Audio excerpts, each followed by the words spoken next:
నీ జీవితంలో గుండెల్లో ఒకటి పెట్టుకొని నోటితో ఒకటి మాట్లాడడం నువ్వు ప్రారంభించావంటే నువ్వు సాతాను కబంధ హస్తాల్లో పడతావనే సంగతి వాస్తవం. రాసి పెట్టుకొని స్టాంప్ వేసి నేను సంతకం పెడతాను.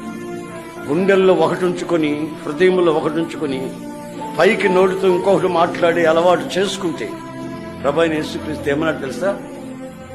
మీరెవరైనా సరే అవునంటే అవును, కాదంటే కాదు అని మాట్లాడుకోండి.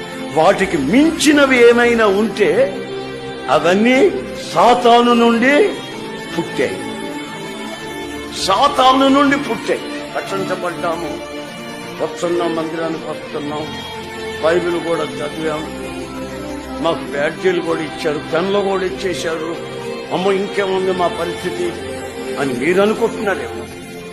కానీ లోపల ఒకటి బయటకు ఒకటి.